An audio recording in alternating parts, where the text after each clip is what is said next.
রাজধানীর রাস্তা দাপিয়ে বাড়ানো গণপরিবহনের অন্তত 30% অবস্থা নাজুক, ঝুঁকিতে যাত্রী পরিবহন।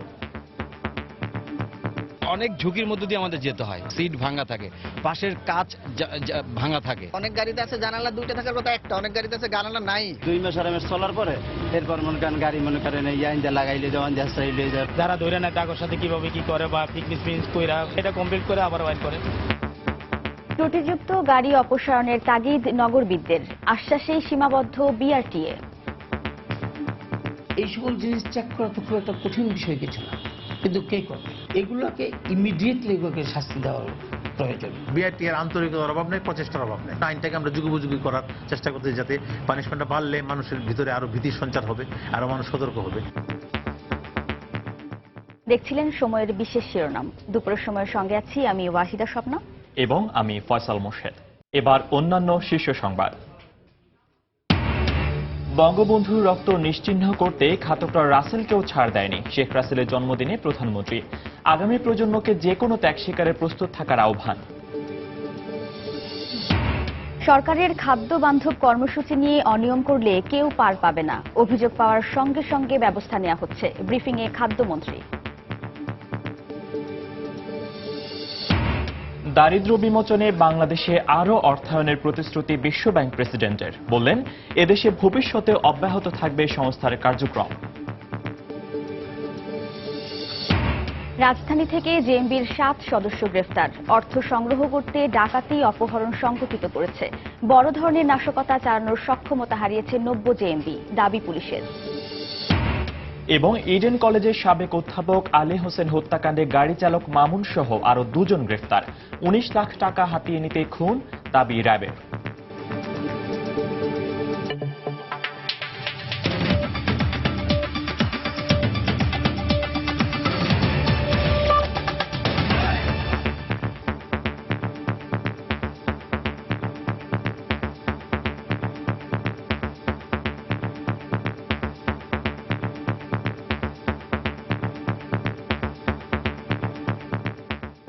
দীর্ঘদিন সংস্কার না করায় রাজধানীতে চলাচলকারী 30%-এর বেশি যাত্রীবাহী যানবাহনের অবস্থা নাজুক। বিশেষজ্ঞরা বলছেন, সঠিক তদারকির অভাবে বাহ্যিক ও অভ্যন্তরীণ ত্রুটি নিয়ে প্রতিনিয়ত মহানগরীতে চলাচল করছে এসব বাস মিনিবাস। এতে ঝুঁকিতে থাকতে হয় যাত্রীদের। গণপরিবহনের শৃঙ্খলা ফিরিয়ে আনতে ত্রুটিযুক্ত গাড়ি অপসারণের তাগিদ দিয়েছেন নগরবিদরা। এক্ষেত্রে শুধু আশ্বাসেই সীমাবদ্ধ বিআরটি এর কার্যক্রম। আরিফিন প্রিন্সের তোলা ছবিতে শাফিন জাহিদের রিপোর্ট। প্রায় 1 যুগ ধরে রাজধানীর সড়কগুলোতে দাপিয়ে বেড়ানোর ফলে বৈশাখী পরিবহনের বাসের হাল এখন এমন। প্রতিটি জানালার গ্লাস ভাঙা, নেই সামনে আর পেছনে সচল কোনো সিগন্যাল বাতি। এর মধ্যে বেশ কয়েকবার ডাম্পিং এর জন্য নেওয়া হলেও ফাঁকফোকর দিয়ে বের হয়ে আবারও চলছে নগরীতে। সড়ক পরিবহন কর্তৃপক্ষের নিয়ম অনুযায়ী 60 ধরনের ত্রুটির উপর নির্ভর করে একটি যানকে দেয়া হয় সড়ক প্রয়োজনীয় কাগজপত্র অর্থাৎ ফিটনেস সার্টিফিকেট।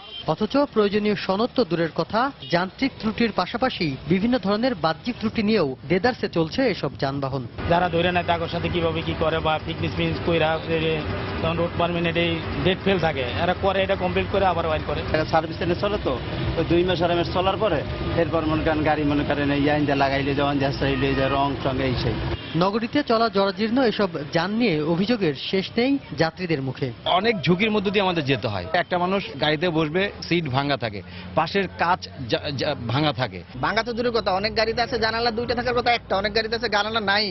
বেসরকারি সমীক্ষা বলছে, নগরীতে যে বাস আর মিনিবাস চলে তার মধ্যে প্রায় 60%-এরই নেই কোনো সঠিক অবকাঠামো। তবে আগামী 1 বছরের মধ্যে ত্রুটিযুক্ত যানবাহনের বিরুদ্ধে ব্যবস্থা নিয়ে এ সমস্যার সমাধান করার আশ্বাস বিআরটি এর। বিআরটি এর আন্তরিকতার অভাব নেই, প্রচেষ্টার অভাব নেই, যার জন্য আইনটাকে আমরা যুগোপযোগী করার চেষ্টা করতে, যাতে পানিশমেন্টটা বাড়লে মানুষের ভিতরে আরো ভীতির সঞ্চার হবে, আরো মানুষ সতর্ক হবে। আমরা আশাবাদী অদূর ভবিষ্যতে আনফিট গাড়ি রাস্তায় থাকবেই না। নগরবিদরা বলছেন, ঢাকার রাস্তায় পরিবহনের শৃঙ্খলা আনতে পারলে সব শ্রেণীর যাত্রী উদ্বুদ্ধ হবেন গণপরিবহন ব্যবহারে। এই সকল জিনিস চেক করা তো খুব একটা কঠিন বিষয় কিছু না, কিন্তু কে করবে শিডিউল মোতাবেক যদি মেরামত করে যান তা আপনি গাড়ি চালিয়ে নিতে পারেন। কিন্তু আমাদের দেশে যেটা হয় সেগুলো কি ইভেন চেসিসে পর্যন্ত হাত দেয় এটাকে বড় করার জন্য। এগুলোকে ইমিডিয়েটলি এগুলোকে শাস্তি দেওয়ার প্রয়োজন। এসব গাড়ি ছাড়াও আকার আর রং পরিবর্তন করে প্রায় 15,000 লেগুনা চলছে রাজধানী ঢাকায়। বেসরকারি এক হিসেব বলছে, রাজধানীতে প্রতিদিন প্রায় 5 লাখ যানবাহন চলাচল করলেও প্রায় 1.5 লাখ গাড়ির কোনো ফিটনেস নেই। বাইরে থেকে রং চং দিয়ে এসব গাড়ির চাকচিক্য বাড়ানো হয়, অথচ এসব গাড়ির অধিকাংশই চলাচলের অনুপযোগী। তাই বিশেষজ্ঞরা বলছেন শুধুমাত্র ভ্রাম্যমাণ আদালতের কার্যক্রম পরিচালনা করে রাজধানীর গণপরিবহন ব্যবস্থার শৃঙ্খলা আনা সম্ভব নয়। প্রয়োজন সংশ্লিষ্ট সেবাদানকারী প্রতিষ্ঠানের কঠোর নজরদারি। শাফিন জাহিদ, সময় সংবাদ, ঢাকা। দর্শক, এই মুহূর্তে রাজধানীর শাহবাগ এলাকায় রয়েছেন সহকর্মী শফিক মোহাম্মদ। ফিটনেসবিহীন গণপরিবহনের খবরাখবর জানতে সরাসরি চলে যাচ্ছি তার কাছে। শফিক।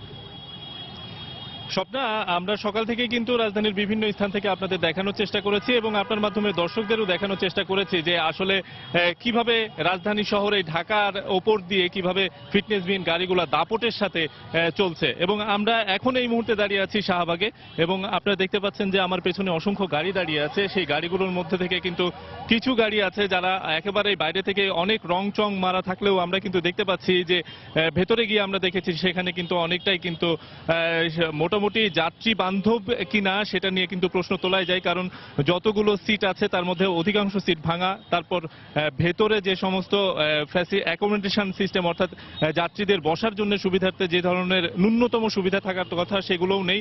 এখন প্রচন্ড রকম গরম পড়ছে, ওপরে কোনো ফ্যান নেই, ফ্যানের সুযোগ থাকলে বা ফ্যান থাকলে পরেও সেগুলো কিন্তু অকেজো রয়েছে। এবং পাশাপাশি আরেকটা জিনিস বলতে চাই, সেটা হচ্ছে যে আপনি জানেন শুধুমাত্র যে একটি চাকা বা একটি ইঞ্জিন থাকলেই তাকে আমরা এবং সেটি কোনো মতো চলতে পারলেই আমরা কি তাকে আমরা গাড়ি বলবো কিনা সেই প্রশ্ন কিন্তু তোলাই যায়। এবং পাশাপাশি আরেকটি কথা, এই যে সকাল থেকে সন্ধ্যা পর্যন্ত বিশেষ করে অফিস টাইম এবং অফিসে যাওয়ার সময় এবং অফিস ছুটির সময়, এই সময় কিন্তু এই ফিটনেসবিহীন গাড়িগুলোই কিন্তু প্রচুর সংখ্যক চলাচল করতে দেখা যায়। এবং আমরা সকালে যে পরিমাণ দেখেছিলাম এখন পর্যন্তও কিন্তু মোটামুটি বলা যায় অনেক কম বেশি বেশিরভাগ গাড়িতেই কিন্তু দেখা যাচ্ছে ফিটনেসবিহীন। এবং আমরা কিছুক্ষণ আগে এই যে আপনার যে রংধনু নামে যে গাড়িটা এসে আমাদের সামনে দাঁড়ালো, আপনারা কিন্তু দেখতেই পাচ্ছেন এই গাড়িতে ভেতরে কিন্তু কোনো রকমের বাতাস চলাচল করার বিশেষ করে ফ্যানের ব্যবস্থা নেই। তারপরে জানালা আশেপাশে যেগুলো আছে সবগুলোই কিন্তু ভাঙা এবং বিশেষ করে টিনের যে আবরণটা আছে চারপাশে তাও কিন্তু জরাজীর্ণ একেবারে বলা যায়। এবং এভাবেই কিন্তু আমরা মোটামুটি খুব কাছ থেকে যদি দেখতে পারি এবং দেখি তাহলে পরে দেখবো যে প্রতিটি গাড়ি কম বেশি কিন্তু এরকমের মোটামুটি বাইরে থেকে দেখা যায় যে এর ফিটনেস নেই, আবার ভেতরে গেলেও কিন্তু আসলে ফিটনেস নেই, আমরা সেই জিনিসটাই দেখতে পাচ্ছি। এবং পাশাপাশি এই যে গাড়িগুলো, এই গাড়িগুলো রাস্তায় চলছে, কেন চলছে বা কিভাবে চলছে এই প্রশ্ন যখন করা হয়েছিল সাধারণ মানুষই সেই উত্তরগুলো দিয়েছেন যে আসলে যে সমস্ত গাড়ির মালিক আছে এবং যে সমস্ত শ্রমিক যারা আছেন তাদের সাথে যোগসাজশে এবং প্রশাসনের যোগসাজশে সেই সাথে তারা অভিযোগ করেছেন যে বিআরটিএ যারা আছে তাদের সাথেও কিন্তু যোগসাজশে এই গাড়িগুলো এই যে মালিক যারা আছে তারা চালাতে তারা এই রাজধানী ঢাকার উপর দিয়ে চালাচ্ছে। তো মোটামুটি সবটা আমার কাছে এই যে ফিটনেসবিহীন গাড়ি চলাচলের যে খবর সেই খবর এখন পর্যন্ত এটুকুই ছিল। স্বপ্না। দর্শক, ফিটনেসবিহীন গণপরিবহনের খবরাখবর জানাতে রাজধানীর শাহবাগ থেকে আমাদের সঙ্গে সরাসরি যুক্ত হয়েছিলেন সহকর্মী শফিক মোহাম্মদ। প্রধানমন্ত্রী শেখ হাসিনা বলেছেন, বঙ্গবন্ধুর রক্ত নিশ্চিহ্ন করতে ৭১-এর পরাজিত শক্তি দস্যুরা ছোট রাসেলকেও ছাড় দেয়নি। বলেন তাদের একটাই উদ্দেশ্য ছিল এদেশের সব অর্জন ব্যর্থ করে দেয়া। সকালে রাজধানীর কৃষিবিদ ইনস্টিটিউটে শেখ রাসেলের জন্মদিন অনুষ্ঠানে বক্তব্য রাখেন প্রধানমন্ত্রী। এ সময় প্রধানমন্ত্রী জাতির পিতার স্বপ্নে সোনার বাংলা গড়তে যে কোনো ত্যাগ স্বীকারে প্রস্তুত থাকতে আগামী প্রজন্মের প্রতি আহ্বান জানান। একটা মানুষও এদেশে ক্ষুধার্ত থাকবে না, গৃহহারা থাকবে না। প্রতিটি শিশু স্কুলে যাবে, পড়াশোনা করবে, মানুষের মতো মানুষ হবে, নিজেদের ভিতরে মেধা বিকাশের সুযোগ হবে, সেই ধরনের একটা সমাজ ব্যবস্থা গড়ে তোলে, এটাই আমার লক্ষ্য। এদেশে একটা শান্তির দেশ হবে, উন্নত দেশ হবে, সমৃদ্ধশালী দেশ হবে। আমি জানি এটা অর্জন করা খুব কঠিন।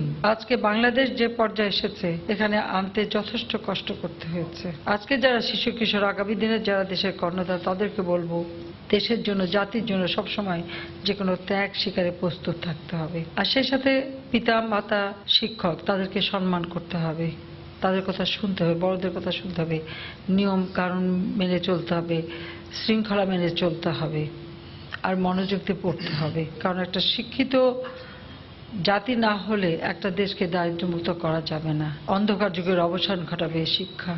কাজে সেই বিষয়ে সবাইকে নজরে রাখতে হবে। আমরা মুক্তিযুদ্ধ করে বিজয় অর্জনকারী একটি জাতি। আমরা বিজয়ী জাতি, কারো কাছে আমরা পরাভব মানি না, কারো কাছে আমরা মাথা নত করে চলবো না, বিশ্বসভায় আমরা মাথা উঁচু করে চলবো। ঘাতকের দল চেয়েছিল জাতির পিতাকে হত্যা করে, ছোট্ট শিশু রাসেলকে পর্যন্ত হত্যা করে এই বাঙালি জাতির সমস্ত অর্জন নস্যাৎ করতে, কিন্তু আজকে তা পারেনি। আমরা ঘুরে দাঁড়িয়েছি, সে অন্ধকার যুগ থেকে আমরা আলোর পথে যাত্রা শুরু করেছি।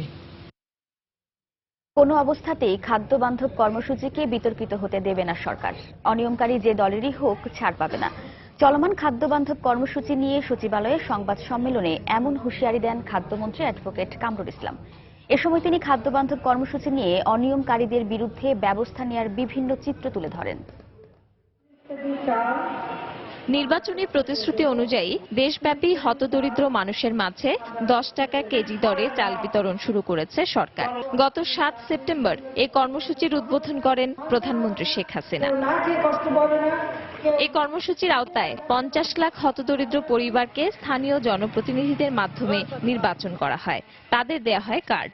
কার্ডধারীরা 10 টাকা দরে মাসে সর্বোচ্চ 30 কেজি করে চাল কিনতে পারবেন নির্ধারিত ডিলারদের কাছ থেকে।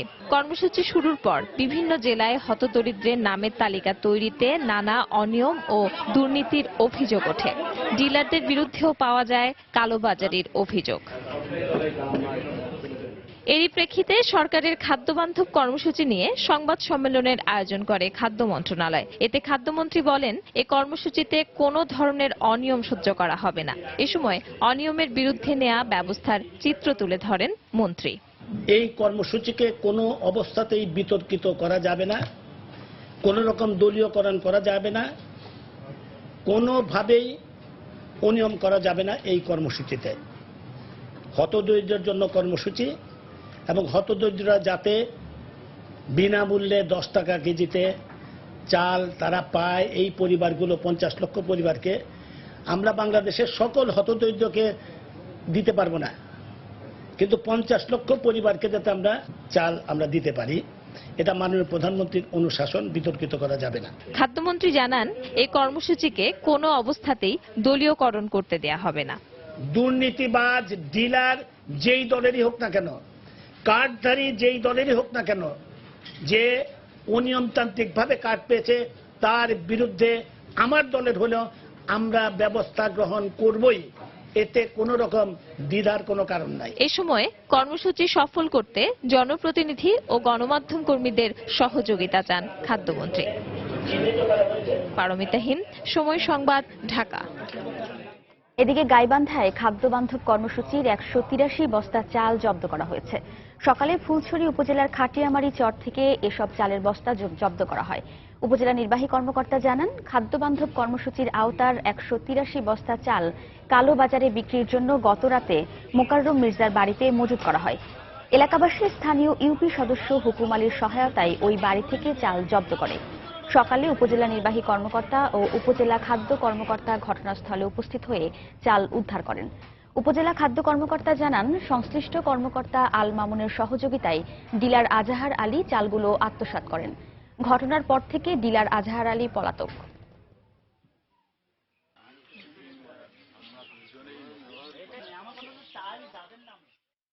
গরিব দুঃখীর মাল সব এক বাড়িতে চুরি করে আশ্রয় জমা করছিল। ওটা আমাদের এলাকার চায়না বাংলা নেতা কর্মীরা সাধারণ পাবলিকের ধইরা ওরা আটক করে টিএনও সাহেবের কাছে জানানো হয়েছে, ওসি সাহেবের কাছে জানানো হয়েছে। 2টা বাড়ি থেকে আমরা মালগুলো জব্দ করে ওখানে তালাবদ্ধ করে রাখছি এবং একটা জব্দ তালিকা তৈরি করছি। সেখানে মোটামুটি 183 বস্তার মতো, সেখানে পরিমাণ কত 8.5 টনের মতো হবে, তার একটু বেশি হতে পারে। এই পরিমাণ চাল আমরা জব্দ করে রেখেছি। ডিওদেশি 314 বস্তার মতন, অর্থাৎ 15 টন 690 কেজি, তার মধ্যে 183 বাদে যেটা বিতরণ করছে। ট্যাক অফিসারের যেখানে দায়িত্ব ছিল এটা সঠিকভাবে দেখাশোনা এবং তদারকি করা এবং যাতে ভোক্তারা সুবিধাভোগীরা মাল পায় সেটা নিশ্চিত করা। বাংলাদেশে বিশ্ব ব্যাংকের কর্মকাণ্ড ভবিষ্যতে অব্যাহত থাকবে বলে জানিয়েছেন সংস্থার প্রেসিডেন্ট জিম ইয়ং কিম। সকালে বরিশালের বাবুগঞ্জ উপজেলার রাকুদিয়া গ্রামে সাংবাদিকদের এ কথা বলেন তিনি। সেখানে বিশ্ব ব্যাংকের সাহায্যপুষ্ট দারিদ্র্য বিমোচন কর্মসূচি সহ বিভিন্ন প্রকল্প পরিদর্শন করেন বিশ্ব ব্যাংকের প্রেসিডেন্ট। এসব কর্মসূচি থেকে যারা সুবিধা পেয়েছেন তাদের সঙ্গে মতবিনিময় করেন ইয়ং কিম। 2012 সালের ফেব্রুয়ারি মাসে বিশ্বব্যাংকের সাহায্যপুষ্ট SDF বা সোশ্যাল ডেভেলপমেন্ট ফাউন্ডেশন নামের একটি প্রতিষ্ঠান রাকুতিয়া গ্রামে কাজ শুরু করে। পরে উজিরপুর উপজেলার ভরসাকাঠি এলাকায় সাইক্লোন শেল্টার সেন্টার পরিদর্শনে যান বিশ্বব্যাংক প্রেসিডেন্ট।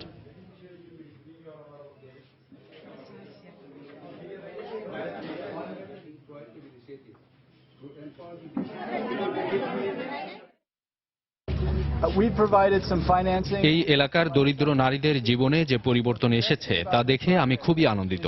আমরা বিশ্বব্যাংকের পক্ষ থেকে অর্থায়ন করেছি এবং কিছু কারিগরি সহযোগিতা করেছি, কিন্তু এই প্রজেক্টের সবচেয়ে ইতিবাচক দিক হলো দরিদ্র নারীরা স্বাবলম্বী হয়েছে। বাংলাদেশের মানুষ খুবই পরিশ্রমী, তাদের কাজ করার আগ্রহ দেখে এরকম প্রকল্পে আমরা আরো অর্থায়ন করব।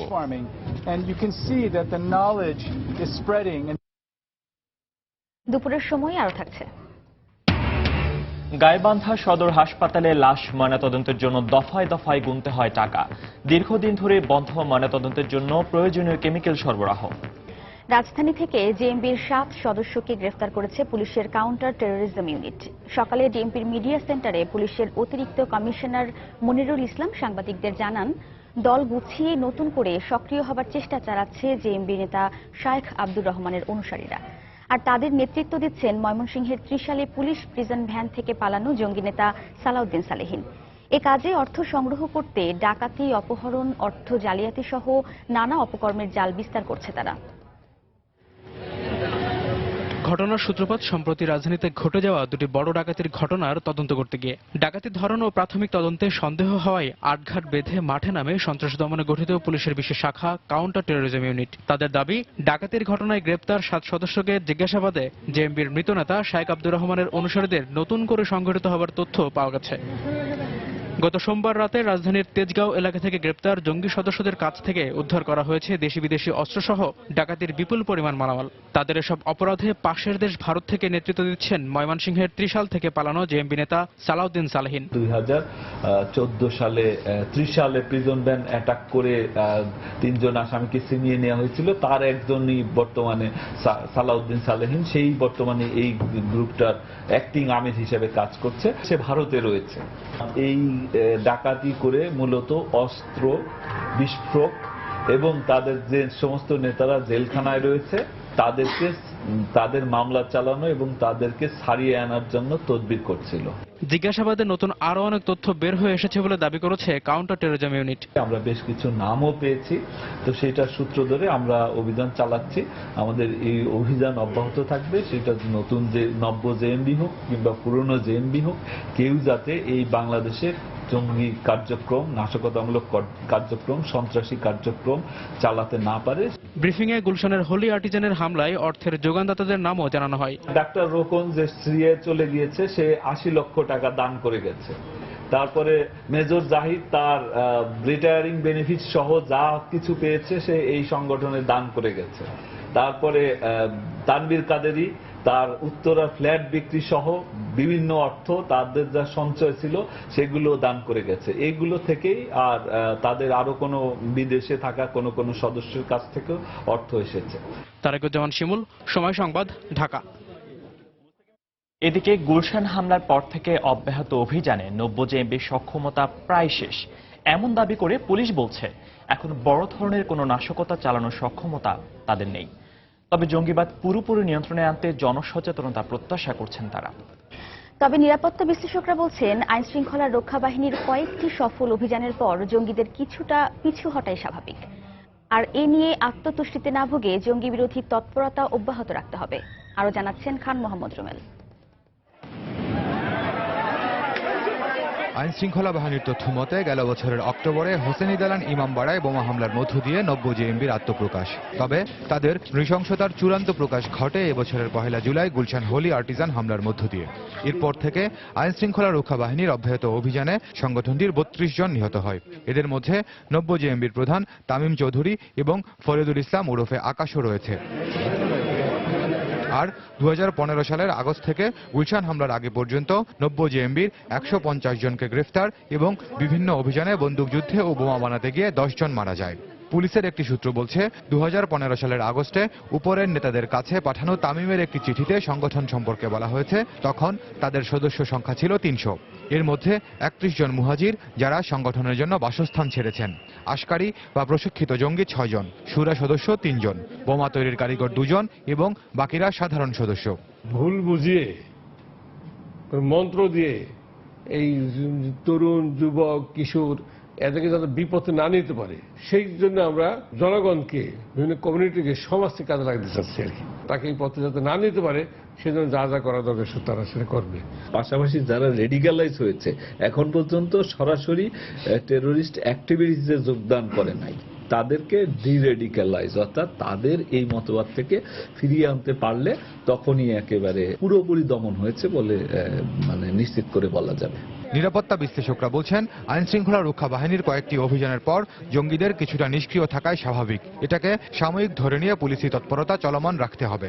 তারা 70% নিয়ন্ত্রণ করছে না, কত ভাগ নিয়ন্ত্রণ করছে তা কিন্তু এই অঙ্কের হিসাবে মেলানো যাবে না।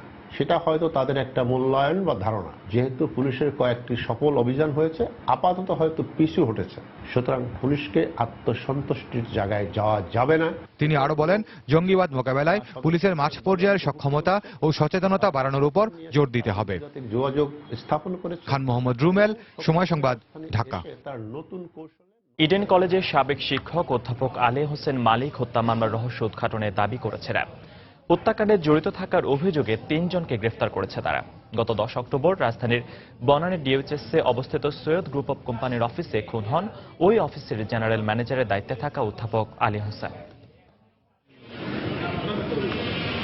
অধ্যাপক আলী হোসেন হত্যাকাণ্ডের মূল হোতা গাড়ি চালক মামুন, এ দাবি করে র্যাব জানায় সৈয়দ গ্রুপ অব কোম্পানির জেনারেল ম্যানেজার অধ্যাপক আলী সম্প্রতি গাড়ি চালক মামুনকে নিয়ে ব্যাংক থেকে 19 লাখ টাকা তোলেন। এই টাকা হাতিয়ে নিতেই বাড়ির মালিকের ছেলের কর্মচারী সাইফুল ও তার চাচাতো ভাই সজলকে নিয়ে হত্যার পরিকল্পনা করে মামুন। 10 অক্টোবর গভীর রাতে বনানীর ডিওএইচএসে অফিসের কাজে আটকে পড়া অধ্যাপক আলীকে এলোপাথারি ছুরিকাঘাত করে হত্যা করে তারা। তার আগে বাড়ির দারোয়ান ও কর্মচারীকে ঘুমের ওষুধ দিয়ে অচেতন করা হয়। হাত পা বেঁধে মুখে টেপ দিয়ে ওনাকে স্টেপ করে হত্যা করে ওনার চাবি নিয়ে তারপরে বল খোলে। ওরা আসলে 19 লাখ টাকা পায় নাই, ওরা পেয়েছিল 1,50,000 টাকা।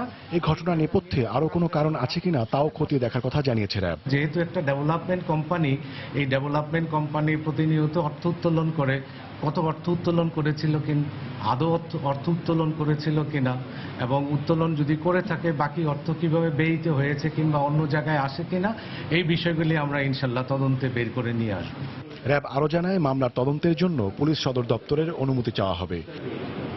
ওমর ফারুক, সময় সংবাদ, ঢাকা।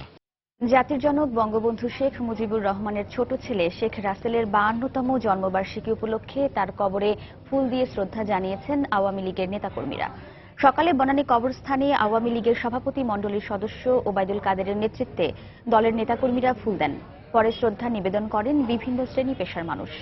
শ্রদ্ধা নিবেদন শেষে আয়োজন করা হয় বিশেষ দোয়া মাহফিলের। পরে দলের যুগ্ম সাধারণ সম্পাদক মাহবুবুল আলম হানিফ জানান, বঙ্গবন্ধুর খুনি নূর চৌধুরীকে ফিরিয়ে নিতে কানাডা সরকার প্রধানমন্ত্রীকে প্রতিশ্রুতি দিয়েছে।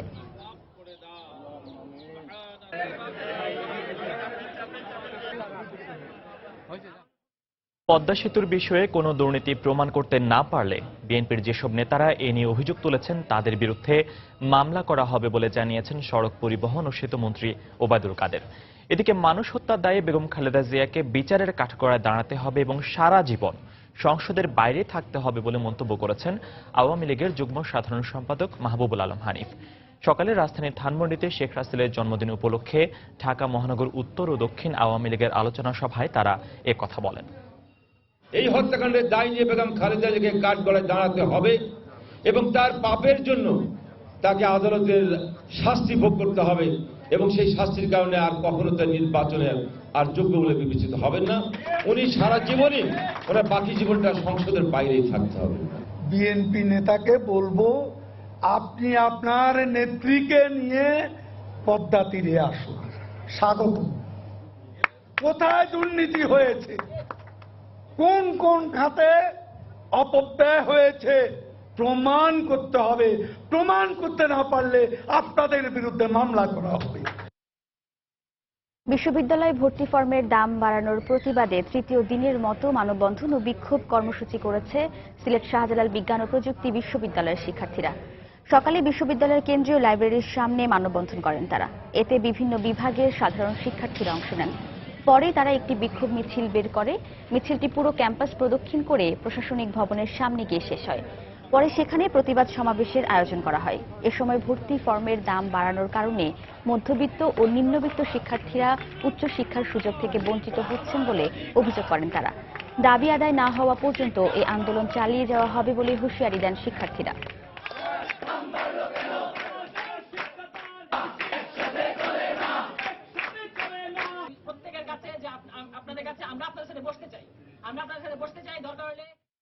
যখন এত বর্ধিত মূল্য করা হলো, মূল্যটা বাড়ানো হলো, তখন তো একটা স্কিমিং হয়ে যাচ্ছে। শিক্ষাটা শুধু এলিট গ্রুপের হয়ে যাচ্ছে। আমরা যারা মধ্যবিত্ত শ্রেণীর যে স্টুডেন্টরা এখানে বেশি পড়াশোনা করে কিংবা ভর্তি পরীক্ষার জন্য আসে, তাদের জন্য আসলে এটা অনেক কষ্টদায়ক হবে। গত বছর যেটা ছিল ভর্তি ফর্মের দাম, সেখানে ফিরে আসতে হবে, না হলে আমরা শিক্ষার্থীদের ক্লাস পরীক্ষা বর্জনের আহ্বান করব। দুপুরের সময়ে আরো থাকছে, ব্রিটেনে কয়েকটি এক্সচেঞ্জ হাউসের রেমিটেন্স অ্যাকাউন্ট অবৈধভাবে বন্ধ করেছে সোনালী ব্যাংক। দাবি সংশ্লিষ্টদের নির্দেশনা না মানাই কারণ, বলছে কর্তৃপক্ষ। ফেসবুকে সংসদ সদস্যকে হুমকিজনিত পোস্টের অভিযোগে স্কুল শিক্ষার্থী সাব্বিরকে দেয়া ভ্রাম্যমাণ আদালতের 2 বছরের সাজা বাতিল করে তাকে খালাসের নির্দেশ দিয়েছেন হাইকোর্ট। একই সাথে টাঙ্গাইলের সখীপুরের নির্বাহী ম্যাজিস্ট্রেট ও ওসিকে প্রত্যাহারের নির্দেশ দিয়েছেন আদালত। সকালে বিচারপতি এম ইনায়াতুর রহিম ও বিচারপতি ভীষ্মদেবের সমন্বয়ে গঠিত হাইকোর্টের অবকাশকালীন দ্বৈত বেঞ্চ এ রায় দেন। সেই সাথে হাইকোর্টে সাব্বির শিকদারের দেয়া জবানবন্দি অভিযোগ আকারে গ্রহণ করে তা বিচার বিভাগীয় তদন্তেরও নির্দেশ দেন আদালত। গত 27 সেপ্টেম্বর টাঙ্গাইলের সখীপুর থানার নির্বাহী ম্যাজিস্ট্রেট ও ওসির কাছে সাব্বিরের সাজার বিষয়ে জানতে চান আদালত। পরে তারা আদালতকে সংসদ সদস্যকে হুমকি নয় বরং গাঁজা রাখার অপরাধে সাজা দেওয়া হয়েছে বলে জানান। যদিও সাব্বিরের দাবি তাকে ক্রসফায়ারের হুমকি দিয়ে গাঁজা রাখার কথা স্বীকারের জবানবন্দি দেন ওসি।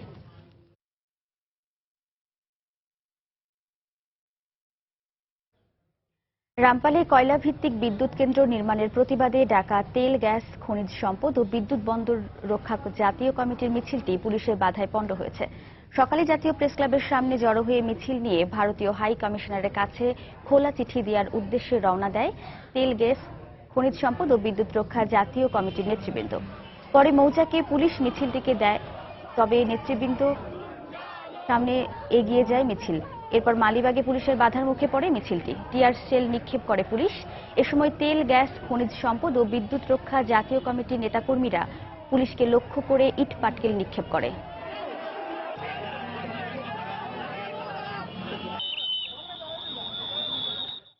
হঠাৎ করে এইভাবে টিয়ার গ্যাস এবং গুলিও নিক্ষেপ করা হয়েছে এবং সামনে থেকে পেছন থেকে টিয়ার গ্যাস মারা হয়েছে, জলকামান থেকে গরম পানি ফেলা হয়েছে। আমরা এই নিন্দা করার ভাষা নাই। আমরা মনে করি বাংলাদেশের জনগণ ঐক্যবদ্ধভাবে দমন পীড়ন মোকাবেলা করে সুন্দরবন রক্ষার আন্দোলন বিজয়ী করবে। টাকা ছাড়া ময়নাতদন্ত হয় না গাইবান্ধা সদর হাসপাতালে। যে কোনো অস্বাভাবিক মৃত্যুর পর মরদেহ ময়নাতদন্তের জন্য 2 দফা টাকা গুনতে হয় ভুক্তভোগীদের। মরদেহ বহনকারী ভ্যান চালক তো আছেই, টাকা ছাড়া কথা বলে না হাসপাতালের ডোমো। দীর্ঘদিন ধরে ময়নাতদন্তের জন্য প্রয়োজনীয় কেমিক্যাল সরবরাহ বন্ধ থাকায় এই পরিস্থিতির সৃষ্টি হয়েছে বলে দাবি অভিযুক্ত ডোমের। তবে টাকা নেয়ার অভিযোগ অস্বীকার করেছে হাসপাতাল কর্তৃপক্ষ। হেদায়েতুল ইসলাম বাবুর প্রতিবেদন, ক্যামেরায় ছিলেন ওবায়দুল ইসলাম। গাইবান্ধার ছকু মিয়া প্রায় 40 বছর ধরে মরদেহ বহনের পেশায় জড়িত। এক সময় এক একটি ময়নাতদন্তের জন্য সব মিলিয়ে খরচ হতো 1000-1200 টাকা, কিন্তু এখন 5.5 থেকে 6000 টাকার কমে কোনো ময়নাতদন্ত করা সম্ভব হয় না। তার অভিযোগ, হাসপাতালের দায়িত্বপ্রাপ্ত ডোম টাকা ছাড়া কোনো কথাই বলতে রাজি নন। এমন অভিযোগ ভুক্তভোগী ও জনপ্রতিনিধিদেরও। আগে 1200 টাকা আগে হয়েছিল, এখন মধ্যমকালে এখন খরচ বেশি হয়েছে। মনে স্পিরিট দিয়ে খান লাগবে, আমার থাকে হলো 3000 টাকা। আমার সাঘাটা যাওয়া আসে সারা আয় থাকা যায়, হ্যাঁ আয় থাকা যায়। আমার ক্যাঙ্কাটি আমার পোষায়। যে কোনো একটা লাশ গেলে ওরা মনে হলে সেদিন ওরা একটা ঈদের দিন, একটা আনন্দ, একটা বছরকার দিন পাইল। টাকা না দিলে ওই কোনো প্রকার লাশ বলায় না। একটা পরিবার অস্বাভাবিক মৃত্যুর পর তারাই মানসিকভাবে বিপর্যস্ত অবস্থার মধ্যে পড়ে থাকে। সেই অবস্থায় ডোম আবার দাবি করে 2500 টাকার মতো, এটা একটা পরিবারের জন্য একদম বাজে অবস্থা। আমি মনে করি এটার প্রতিকার হওয়া দরকার। তবে ডোম দিলীপ কুমার বেশি টাকা নেয়ার কথা অস্বীকার করে দাবি করেন হাসপাতাল কর্তৃপক্ষ ময়না তদন্তের কোনো কিছু সরবরাহ না করায় সবকিছুই কিনতে হয় তাকে। টাকা আমরা খুবই কম পাই অন্যান্য ডিস্ট্রিক্টের চেয়ে। আমরা এখান থেকে কোনো গ্লোভস ব্লেড পাই না, কোনো আমরা হাতুর শ্রেণী কোনো কিছু মানে অল এভরিথিং কিছুই আমরা পাই না। হাসপাতালের আবাসিক মেডিকেল কর্মকর্তা বলেন ময়না তদন্তের জন্য প্রয়োজনীয় দ্রব্য ও যন্ত্রপাতি সরবরাহ করা হচ্ছে না, আর টাকা নেয়ার বিষয়ে কিছুই জানেন না বলে দাবি তার। প্রিজার্ভ করার জন্য যে বয়াম বা বিভিন্ন কৌটা টাইপের ইয়া লাগে, এগুলোও আমাদের সরকারিভাবে সরবরাহ নাই। আমাদের সুইপার বা যে ডোমের দায়িত্ব আছে সেই ধরনের কোনো কার্যকলাপের সঙ্গে সম্পৃক্ত কিনা আমি কখনো দেখিও নাই, শুনিও নাই, এবং এই বিষয়টা আমার আসলে জ্ঞাতসারে নাই। প্রতি মাসে গাইবান্ধা আধুনিক সদর হাসপাতালে গড়ে 10 থেকে 12টি মরদেহের ময়নাতদন্ত হয়। হেদায়েতুল ইসলাম বাবু, সময় সংবাদ, গাইবান্ধা। নেই কোনো ট্রেড লাইসেন্স কিংবা মন্ত্রণালয়ের অনুমোদন, এরপরও পাট কিনে ঘর বোঝাই করছেন দেশের বিভিন্ন অঞ্চলের মৌসুমী ব্যবসায়ীরা। ভরা মৌসুমে কম দামে কিনে কয়েক মাস রাখলেই বেড়ে যায় দাম, এমন দাবি করলেও একেবারেই উদাসীন পাটের গুণগত মান রক্ষায়। এতে মিলগুলোতে ঢুকছে না পরিমাণ মতো ভালো মানের পাট, আর চাহিদা পূরণ হচ্ছে না রপ্তানিকারকদেরও। মঞ্জুর রহমানের তোলা ছবিতে আরও জানাচ্ছেন জুবায়ের ফয়সাল। ভিডিও চিত্রে যে আড়তটি দেখা যাচ্ছে তাতে কিছুদিন আগেও বিভিন্ন নির্মাণ সামগ্রীর সঙ্গে বেচাকেনা হতো খৈল ভুসি আর বিভিন্ন কাঁচামালের, কিন্তু মৌসুমের এ সময়টাতে বাজারে পাটের আমদানি বেশি হওয়ায় আগের সব মালামাল সরিয়ে সেখানে তোলা হচ্ছে কাঁচা পাট। যদিও পাট আইন 2016 বলছে কোনো ব্যবসায়ীকে সোনালী আঁশ সংরক্ষণ করতে হলে নিতে হবে পাট অধিদপ্তরের অনুমোদন আর ট্রেড লাইসেন্স, যার পেছনে ক্ষেত্র বিশেষে খরচ পড়ে 15 থেকে 25,000 টাকা। যদিও এসব ব্যবসায়ীদের ভরসা শুধুমাত্র একটি ব্যাপারী লাইসেন্স, স্থানীয় ইউনিয়ন পরিষদ থেকে যা পাওয়া যায় মাত্র 150 থেকে 200 টাকা খরচে। এর উপর দুর্বল অবকাঠামোই সংরক্ষণের ফলে নষ্ট হচ্ছে পাটের গুণগত মান, যেখানেও লঙ্ঘন করা হচ্ছে সদ্য অনুমোদিত আইনটির। 4-5 মাস যদি আমরা মালটা রেখে দিতে পারি তাহলে হয়তো আমাদের কিছু ভালো আকারে কিছু লাভ হয়। এখানে তো অফিসার আসে, ঠিক আছে, অফিসার এসে লাইসেন্স করে দিয়ে যায়। নাম জানো কি, আমার নামটা খেয়াল আসছে না, যাই হোক আমার বড় ভাইরা জানে। স্বাভাবিকভাবেই এতে ভালো মানের পাটের সরবরাহ কমছে পাটকলগুলোতে, সঙ্গে ক্ষতিগ্রস্ত হচ্ছে রফতানিকারকরাও। কম হবে বা ঘাটতি পড়বে, সেটা বছর শেষে জুন মাসে এসে দেখা গেল যে অনেক পাট উদ্বৃত্ত থেকে গেল। এই বছর আগস্ট এবং সেপ্টেম্বর এটাই মূলত পাটের মূল মৌসুম।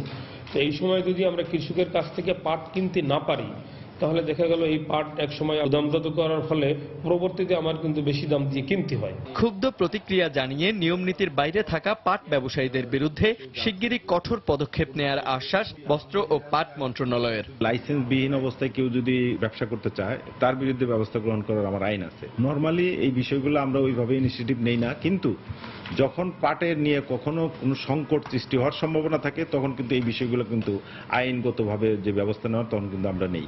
এক্ষেত্রে পাট অধিদপ্তরের কোনো গাফিলতি আছে কিনা তাও খতিয়ে দেখা হচ্ছে বলেও জানান প্রতিমন্ত্রী। জুবায়ের ফয়সাল, সময় সংবাদ, ফরিদপুর। দেশে রেমিটেন্স প্রবাহ বাড়াতে বাংলাদেশের বেশ কয়েকটি ব্যাংকে 2009 থেকে 2011 সাল পর্যন্ত এক্সচেঞ্জ হাউস খোলার অনুমতি দিয়েছিল বাংলাদেশ ব্যাংক। তারই ধারাবাহিকতায় বর্তমানে 8টি ব্যাংক এক্সচেঞ্জ হাউসের মাধ্যমে ব্রিটেনে রেমিটেন্স সার্ভিস দিয়ে আসছে। তবে কোনো কারণ ছাড়াই 2015 সালের শুরুতে সোনালী ব্যাংক এসব অ্যাকাউন্ট বন্ধ করে দেয় বলে অভিযোগ এক্সচেঞ্জ হাউসগুলোর। আর ব্যাংক কর্তৃপক্ষ বলছে নির্দেশনা না মানায় বন্ধ করে দেয়া হয়েছে অ্যাকাউন্টগুলো। লন্ডন প্রতিনিধি শোয়েব কবিরের পাঠানো তথ্য ও ছবি নিয়ে ডেস্ক রিপোর্ট। অবৈধভাবে অর্থ পাচারের ঝুঁকির কথা জানিয়ে 2013 সালের 31 অক্টোবর বাংলাদেশি ব্যাংকের এক্সচেঞ্জ হাউসগুলোর রেমিটেন্স অ্যাকাউন্ট বন্ধ করে দেয় যুক্তরাজ্যের বার্কলেস ব্যাংক। সে সময় এক্সচেঞ্জ হাউসগুলোর বিশেষ অনুরোধে সোনালী ব্যাংকে বেশ কয়েকটি রেমিটেন্স অ্যাকাউন্ট খোলার পরামর্শ দেয় বাংলাদেশ ব্যাংক। যদিও কয়েক মাস না যেতেই শুধুমাত্র সাউথ ইস্ট ব্যাংকের মালিকানাধীন সাউথ ইস্ট ফিনান্সিয়াল সার্ভিস ছাড়া বাকি সবগুলো অ্যাকাউন্ট বন্ধ করে দেওয়া হয়। এ বিষয়ে সময় সংবাদের সঙ্গে টেলিফোনে কথা বলেন সোনালী ব্যাংক ইউকে শাখার প্রধান নির্বাহী কর্মকর্তা সরওয়ার হোসেন। তারা কমপ্লায়েন্ট পুরোপুরি, সাউথ ইস্ট 100% কমপ্লায়েন্ট করেছে অ্যাজ পার আওয়ার রিকোয়ারমেন্ট। তারা করতে পেরেছে, হয়তো সেটার জন্য তাদেরকে তারা আছে। যদিও প্রকৃতপক্ষে ঠিক কী কারণে এসব রেমিটেন্স অ্যাকাউন্ট বন্ধ করে দেওয়া হয়েছিল তার কিছুই নির্দিষ্ট করে জানানো হয়নি এক্সচেঞ্জ হাউসগুলোকে। একই সঙ্গে সাউথ ইস্ট ফিনান্সিয়াল সার্ভিস ছাড়া বাকি সব এক্সচেঞ্জ হাউসের অ্যাকাউন্ট সাসপেন্ডের বিষয়টি সোনালী ব্যাংকের বিশেষ এজেন্ডা ছিল বলেও মনে করছেন অনেকে। 2014-এর দিকে অ্যাকাউন্ট খুলেছিল, মাত্র কিছুদিনের মধ্যেই তারা আমাদেরকে বন্ধ করে দিয়েছে এবং তারা এই ইস্যুটাই উত্থাপন করেনি যে আমরা কোনো কমপ্লায়েন্সের জন্য আমাদেরকে বন্ধ করে দিচ্ছে, ওদের অসুবিধার জন্যই ওরা বন্ধ করছে। সোনালী ব্যাংকে আমরা জিজ্ঞাসা করছি যে তোমাদের রিকোয়ারমেন্টটা কি আমাদেরকে জানাও, আমরা তোমাদের ওই রিকোয়ারমেন্ট আমরা 100% ফুলফিল করব, কিন্তু ওইটা তারা আর কোনো কিছু আমাদেরকে ওই ব্যাপারে আমাদেরকে রেসপন্স করে নাই। তবে বিশেষ এজেন্ডার বিষয়টি প্রত্যাখ্যান করে সোনালী ব্যাংকের নির্দেশনাগুলো যথাযথভাবে মানার ফলেই তাদের অ্যাকাউন্ট বলবৎ রয়েছে বলে জানান সাউথ ইস্ট ফিনান্সিয়াল সার্ভিসের প্রধান নির্বাহী। আমরা আমাদের অ্যাবসলিউটলি নতুন সফটওয়্যার আমরা এখন ইউজ করছি এবং শুধুমাত্র কয়েকটা স্যাংশন লিস্ট না, যতগুলো স্যাংশন লিস্ট আছে সবগুলো আমরা ইমপ্লিমেন্ট করেছি আমাদের সিস্টেমে। তো যার কারণে সোনালী ব্যাংক যেটাই চেয়েছে, যখন যেটা দরকার ছিল তাদের, আমরা ইমিডিয়েটলি সেটা ইমপ্লিমেন্ট করেছি। সম্প্রতি মানি লন্ডারিং প্রতিরোধে ব্যর্থ হওয়ার অভিযোগে সোনালী ব্যাংককে 33 লাখ পাউন্ড জরিমানা করেছে যুক্তরাজ্যের ফিনান্সিয়াল কন্ডাক্ট অথরিটি। এরপর থেকেই এই ব্যাংকের নানা অনিয়ম ও দুর্নীতি বেশ আলোচিত হচ্ছে ব্রিটেনের বাংলাদেশি কমিউনিটিগুলোতে। সময় সংবাদ, লন্ডন।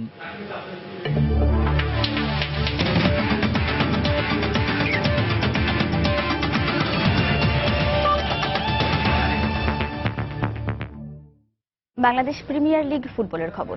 একদিন বিরতি দিয়ে আজ আবারও শুরু হচ্ছে বাংলাদেশ প্রিমিয়ার লিগ ফুটবল। দিনের প্রথম ম্যাচে মোহামেডান স্পোর্টিং ক্লাব লড়বে উত্তর বারিধারার বিপক্ষে। বঙ্গবন্ধু স্টেডিয়ামে ম্যাচটি শুরু হবে বিকেল 4:30টায়, আর সন্ধ্যা 7:30টায় শেখ রাসেলের প্রতিপক্ষ শেখ জামাল। লিগের 10ম রাউন্ড শেষ হলেও সুবিধাজনক অবস্থানে নেই মোহামেডান। মাত্র এক জয় নিয়ে তারা আছে 10 নম্বরে। সমান সংখ্যক জয় থাকলেও একদম তলানিতে অবস্থান বারিধারার। লিগে এখনও বেশ খানিকটা পথ বাকি থাকায় এখান থেকেই জয়ের ধারায় ফিরতে মরিয়া সাদা কালো জার্সিধারীরা। অন্যদিকে মনমতো দল গঠন করতে না পারলেও লিগ রেসে আছে শেখ জামাল। তবে শেষ ম্যাচে মোহামেডানের বিপক্ষে হেরে কিছুটা বিপাকে ধানমন্ডির জায়ান্টরা। অন্যদিকে বিগ বাজেটের টিম গড়েও টেবিলের তলানিতে রয়েছে শেখ রাসেল, তাই এই ম্যাচটি তাদের কাছে ঘুরে দাঁড়ানোর। উয়েফা চ্যাম্পিয়ন্স লিগের খবর। আজ রাতে মাঠে নামে রিয়াল মাদ্রিদ, লেস্টার সিটি ও টটেনহ্যামের মতো জায়ান্ট ক্লাবগুলো। সান্তিয়াগো বার্নাব্যুতে রিয়ালের প্রতিপক্ষ পোলিশ ক্লাব লেজের ওয়ার্স। অন্য ম্যাচে লেস্টার সিটি মুখোমুখি হবে কোপেনহেগেনের বিপক্ষে, আর টটেনহ্যাম লড়বে বায়ার লেভারকুসেনের। সবগুলো ম্যাচই শুরু হবে বাংলাদেশ সময় রাত 1:45টায়। টানা 4 ড্রয়ের পর স্বস্তি ফিরেছে রিয়াল মাদ্রিদ শিবিরে। ভিয়ারিয়াল, লাস পামাস, ডর্টমুন্ড ও এইবার ম্যাচগুলোতে সমর্থকদের ড্রয়ের দীর্ঘশ্বাসে স্বস্তি দিয়েছে রিয়াল বেতিসের বিপক্ষে 6-1 গোলের জয়। বেতিস জয় করে উড়ছে রিয়াল মাদ্রিদ। এবার সেই জয়ের ধারাবাহিকতা চ্যাম্পিয়ন্স লিগেও ধরে রাখতে চায় জিদানের দল। গ্রুপ এফে 1 জয় আর 1 ড্র, 4 পয়েন্ট নিয়ে শীর্ষে আছে রিয়াল মাদ্রিদ। এ ম্যাচ জিতলে নকআউট পর্বে ওঠার পথটা আরো মসৃণ হবে রোনালদোদের, তাই কোনো ঝুঁকি নিতে চান না জিদান। চ্যাম্পিয়ন্স লিগে প্রতিপক্ষ লেজিয়া ওয়ার্সের বিপক্ষে এবারই প্রথম খেলবে রিয়াল মাদ্রিদ। লা লিগায় রিয়াল মাদ্রিদ আধিপত্য ধরে রাখলেও পোলিশ লিগে উল্টো চিত্র লেজিয়ার ক্ষেত্রে। 7 ম্যাচ খেলে মাত্র 1টিতে জিতেছে লেজিয়া। চ্যাম্পিয়ন্স লিগেও বেশ দুরবস্থা জ্যাক ম্যাগেইরার শিষ্যদের। 2 ম্যাচের 2টিতেই হার, তাই সান্তিয়াগো বার্নাব্যুতে তাদের হারানো খুব একটা কঠিন হবে না লস ব্লাঙ্কোসদের। গেল ম্যাচে রোনালদো গোল পাওয়ায় স্বস্তিতে আছেন জিদান, তবে ইনজুরি এখনো পিছু ছাড়ছে না জিদানের দলের। এ ম্যাচেও খেলতে পারবেন না Sergio Ramos, James Rodriguez, Luka Modric ও ফ্যাভিও কান্তেরো। লেজিয়া শুধু মাইকেল কুচারজিকের ইনজুরি ছাড়া আর কোনো সমস্যা নেই। চ্যাম্পিয়ন্স লিগ ছাড়া এর আগে অন্য প্রতিযোগিতায় লেজিয়ার সঙ্গে 6 বার দেখা হয়েছিল CR7 এর দলের। সবগুলো ম্যাচেই জিতেছে মাদ্রিদিস্তানরা। এদিকে রিয়াল মাদ্রিদের মতো লিগে এতটা সুসময় যাচ্ছে না লিস্টার সিটির। গেল মৌসুমের রূপকথার রাজাদের এবার লিগের যাত্রাটা একেবারেই সাদামাটা। 8 ম্যাচের মধ্যে জয় আছে মাত্র 2টিতে। মাত্রই লিগে চেলসির কাছে 3-0 গোলে হেরে ব্যাকফুটে রানিয়েরির দল। তবে চ্যাম্পিয়ন্স লিগে জি গ্রুপের 2 ম্যাচের 2টিতে জিতে 6 পয়েন্ট নিয়ে শীর্ষে আছে লিস্টার। এই ম্যাচে কোভেনহাভের বিপক্ষে জয় নিয়ে নিজেদের আত্মবিশ্বাস ফিরে পাওয়ার সঙ্গে নকআউট পর্বের দিকেও এগিয়ে যাওয়ার লক্ষ্য লিস্টার সিটির। তবে ড্যানিশ লিগে দুর্দান্ত খেলা কোভেনহাভের বিপক্ষে কাজটা যে বেশ সহজ হবে না তাও ভালোই জানা আছে রানিয়েরির। সব ধরনের প্রতিযোগিতায় এটাই 2 দলের প্রথম সাক্ষাৎ। রাতে আরেক ম্যাচে ইংলিশ জায়ান্ট টটেনহামকে আতিথ্য দিবে বায়ার লেভারকুসেন। 2 ম্যাচের একটিতে জিতে টটেনহাম আছে ই গ্রুপের 2 নম্বরে, আর 2 ম্যাচ খেলে এখনো জয় অধুরাই আছে লেভারকুসেনের। তাই দুদলই নিজেদের সেরাটা দিয়ে জয় পেতে মরিয়া হয়ে আছে। পারভিন আক্তার, সময় সংবাদ। দুপুরের সময় এ পর্যায়ে শীর্ষ সংবাদ জানিয়ে দিচ্ছি আরেকবার। বঙ্গবন্ধুর রক্ত নিশ্চিহ্ন করতেই ঘাতকরা রাসেলকেও ছাড় দেয়নি। শেখ রাসেলের জন্মদিনে প্রধানমন্ত্রী আগামী প্রজন্মকে যে কোনো ত্যাগ স্বীকারে প্রস্তুত থাকার আহ্বান। সরকারের খাদ্য বান্ধব কর্মসূচি নিয়ে অনিয়ম করে কেউ পার পাবে না, অভিযোগ পাওয়ার সঙ্গে সঙ্গে ব্যবস্থা নেওয়া হচ্ছে, ব্রিফিংয়ে খাদ্যমন্ত্রী। রাজধানী থেকে জেএমবির 7 সদস্য গ্রেফতার। অর্থ সংগ্রহ করতে ডাকাতি অপহরণ সংগঠিত করছে। বড় ধরনের নাশকতা চালানোর সক্ষমতা হারিয়েছে 90 জেএমবি, দাবি পুলিশের। ইডেন কলেজের সাবেক অধ্যাপক আলী হোসেন হত্যাকাণ্ডে গাড়ি চালক মামুন সহ আরো 2 জন গ্রেফতার। 19 লাখ টাকা হাতিয়ে নিতে খুন, দাবি র্যাবের। এবং রাজধানীর রাস্তা দাপিয়ে বেড়ানো গণপরিবহনের অন্তত 30% অবস্থা নাজুক। ঝুঁকিতে যাত্রীরা, ত্রুটিযুক্ত গাড়ি অপসারণে আশ্বাসে সীমাবদ্ধ বিআরটিএ। এই ছিল দুপুরের সময়। যে কোনো খবর পেতে ভিজিট করুন সময় নিউজ.টিভি। সঙ্গে থাকুন সময়।